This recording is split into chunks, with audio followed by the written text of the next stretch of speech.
Okay, so the volley is a huge part of the game, but most people just take one type of volley practice for what I call the routine volley. I'm going to break down 5 separate volleys to show you and check out how they're different. Okay, Luke, let's just start with a routine volley. We're going to help Alex here. Yeah, he's got to be moving forward, George, and making sure he's looking for depth, contact point out in front. Good. Now, I know that as a pro, I don't want to feed this exclusively because the reality is they're going to get different. So let's go to volley number 2, which is the low volley. He's got to get low. He can't bend at the waist. He's got to bend at the knees, get the low racket below the ball. See, he bottomed out on that.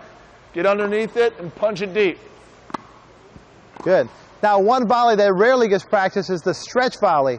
What can you tell Alex about that? Well, it's so important to have this because this is the passing shot. This is the court coverage around the net, and you have to be able to lunge out for this. Watch how he gets one giant step and gets down with it. He's not trying for a winner here. He's trying to get good contact and body weight behind the ball. Good deal. One of the toughest shots in tennis is that tweener ball, that half overhead, half volley. I call it the sucker ball. How do you tell people to handle this little floater? Footwork. Now this looks easy, and all the crowd, if you miss it, will go, ooh! But this is the most common volley miss right here because everyone usually waits for it. You watch how he's moving through it. He sees it, recognizes, and then he moves with his feet up to the shot.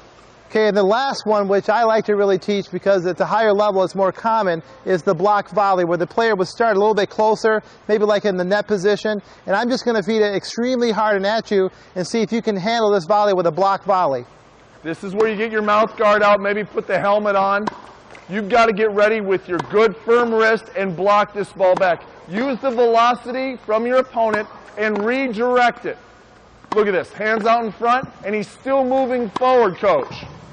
Okay, so Luke, these 5 volleys are the ones that we want to practice, and the rookie mistake that people make is to just do the routine volley and all the other ones let them down in the match. You're covering absolutely everything that you will need to be successful around the net. Use your pro, use your buddy, use a ball machine, and set it at different velocities and different heights to be a better volleyer.